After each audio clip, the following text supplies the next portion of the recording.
ตกไกลๆนี่หลายสอจักรัดสั่งเลยครับเลขกำกับ 26 เซนไปเบิ่งดาวอยู่เทิงฟ้า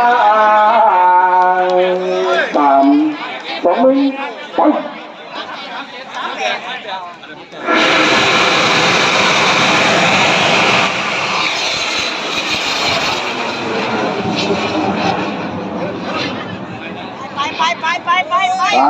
งองางไปกับไปได้ค แต่ รับ พอมันติดเย็นยังละ เอาลังเมฆครับ ก็จมขึ้นมาไกลๆอยู่ที่หลาย คงจะเริ่มทราบการเริ่มการที่15 10ไปเบิ่งดาวอยู่เทิงฟ้าตาม2 มือไป พอแล้ว36จะเลยหา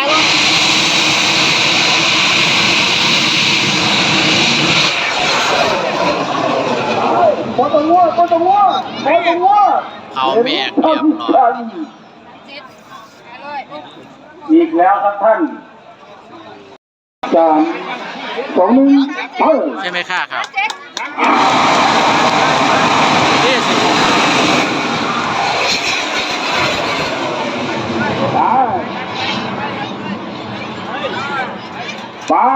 ไปได้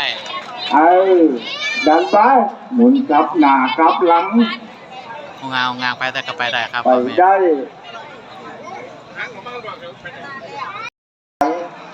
นุ่มพ้น ขอ ข ยื วาน เงิน เต็มกับ นุ่มพ้นขวา 30 85จงโชคดี3 2 1ไปหัวหน้าเวียน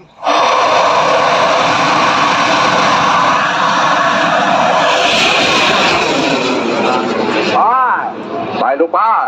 ใส่นิดหน่อยเนี่ยไม่ใส่ ไปได้ครับ แห้งดีครับ ครับ แห้งกันดันดีมาก วืดไป ๆแห้งแล้วก็ดันดี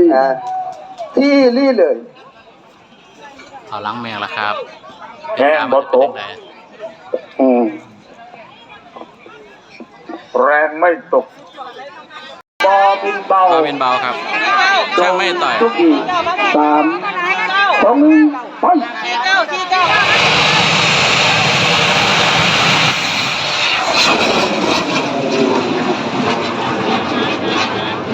หางแกงเบือนบาท ตาย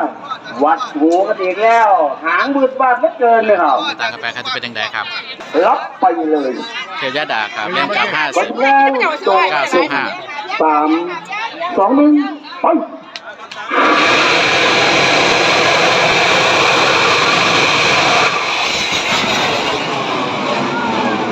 ไปลูกป้า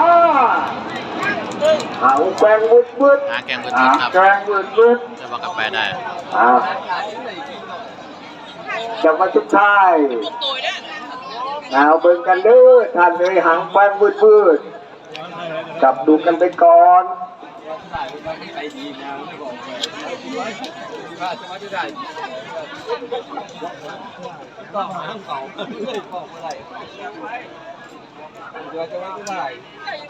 โอ้ยเดียวกับไปยัง การเดินทางดี การทางดีครับจังหวะแรกครับเทพ ดาย าดา บวกบ้านสวนลินละดาบวกอภูผาติดตามเป็นยังไงครับรอเวลาสุดท้าย ลงซา ถ้าเกมก็รอครับช่างไม่ ต ต่อย กใจใจอยู่ที่หลาย พูดจะรุ่นมาเลย กาบเดียวตัดให้ช่างทุกที3 2 1ไป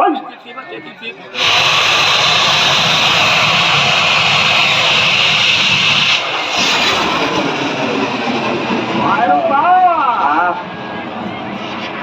ดันเด้อเอาไปยาวมา ไปได้ครับที่รี่เลยเป็นดีครับ ทักซี่รูปหล่อ ตะกี้คนหล่อครับ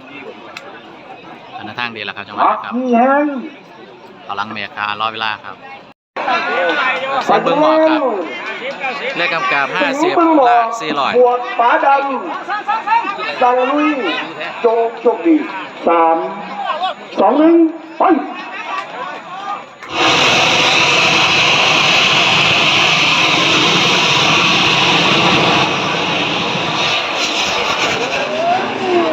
ติดฐาน เชือกที่หออย่างละลูก ติดฐานหลายแห่ง เอาเชือกที่หออย่างผูก ติดฐานหลายแห่ง มันเชือกก็รุดนี่โบขึ้นเลยท่านเชือกรุดตีน้ำฐานท่านนั่นละ หันบ่สูงเห็นบ่ ตายห่าแล้ว บ่สูงกำลัง โอ้ยจุดคนที่แดด ไหล เอาเชือกมาบริการให้ เบิ้งหัวเจ้าหน่อยใช่ เบิ้งหัวเจ้าออกมา ตัวไหลเลยนะครับรถโอ้ยฐานต้องเชือกรถ ไหล สายยาวนี่เรา บวยเอาอีกวงอีกมาแล้วพ่อผมปุ้งเงิน ฮะอยากยังก็ซื้อกินซะ นี่ครับตามๆว่าพาแล้วพาเลยแล้วครับธนาคารช่าง30 80 สี่สามสองไป 48,000เดียว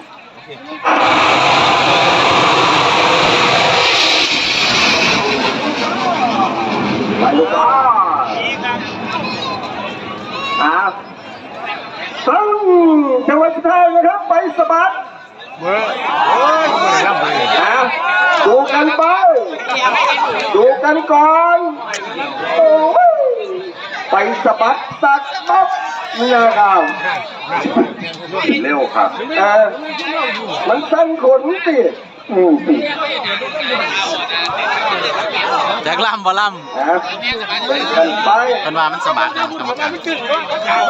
จับเป็นนำเด้อเป็นข้อดูเร็วเลย อ่ะ เป็นดวนดวน ธนาคารการช่าง30 80 ใกล้ๆได้หลายอย่าง เพชรแสนเก่งครับเลย ไป ครับ ดี 20 งามงามไปเบิ้งดาวมีเรื่องฟ้าสามสองไป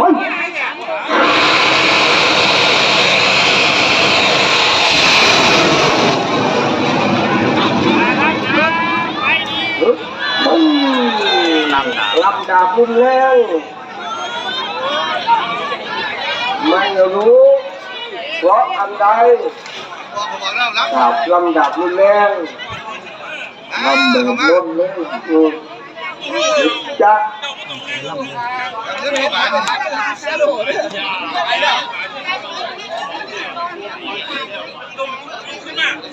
ไปบอไว้แล้วละเล็กเลยโอ้โหเลย ทั้งเรียนแตกแล้ว เดินกันไปครับ บังไม่เข้าร อเวลาสุดท้าย มา สาวแกนภาครับ งานตรงโชคดี40 สองไป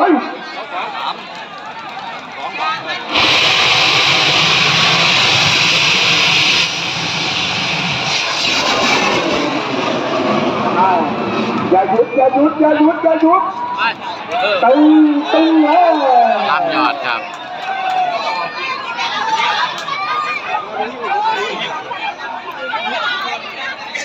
ประโยชน์ บอไว้แล้วท่านเที่ยวยิ่งเด้เสียง คล้ายๆบางกรของมาก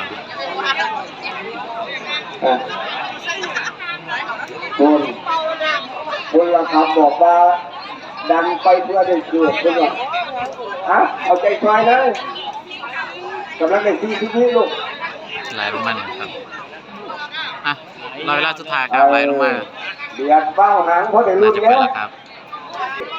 นำโชคของสอพรพิมลรับที่ผู้สองไป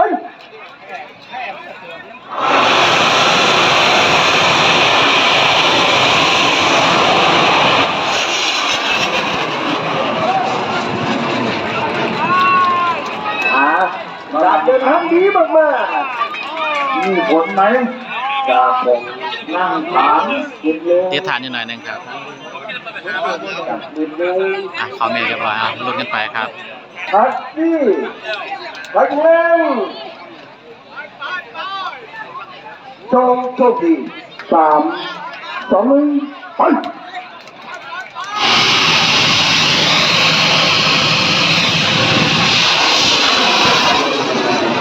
ไปจ้า ตึงแล้ว หมุนขึ้นเลยนะครับ ตำก็สูง ไปทางเขาอ่อนร้อน นี่เห็นอยู่นี่แล้วก็ไหลลงโอ้ จะเป็นเรื่องสิบแปด ขอทุนนำจาก2-3 พัน ให้การเบิกฟ้าให้เป็นขวัญและกำลังใจด้วย อ๋อรัก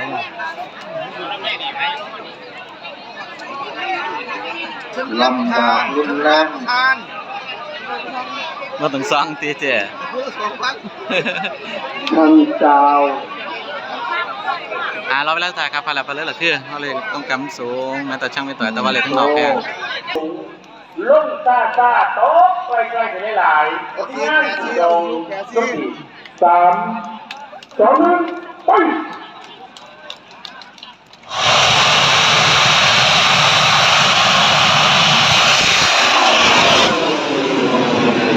โอ้ย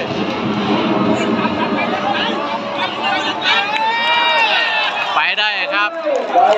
ต้นไปแต่ว่าก็ไปได้ ไปแบบพอดียมโอ้การคัดสมาแรกในมอง บอหมุนแต่ว่าก็ไปได้ครับจังหวะสุดท้าย ดึงกันไปก่อนการคัดแต่บอลหมุนสลับกันประตูตัวไปได้มาเลยบอลไหนเบิ้งกันไป อ๋อมันคือไหลบ่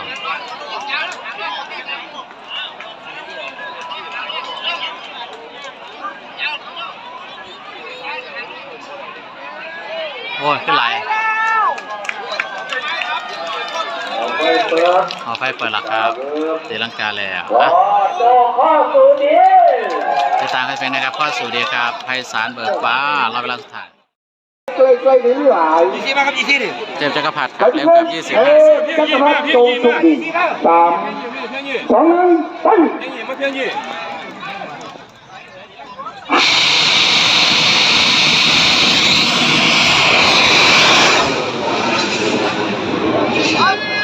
ตึ้งเลย แน่งครับ ชัดเจน ออกสถานรุ่นแรงมากๆกับรถไฟโหดมันห้ากันผมนะราคาเจ็ดที่แล้ว 2,000 หางกะฮักครับรุ่นนี้มันเบิดกล้วยมันขี้เกียจไปกว่าเอาทีไม่ใช่หวานโอ้ยจะว่าต้องพ่อเห็นว่าเหยียดที่นี่ว่าหวานอ่ะ บ้านใครคนพักเนี่ย รอเวลาสุด พลาดแล้วพลาดเลยนะครับพี่น้อง ท้ายแล้วไปเลย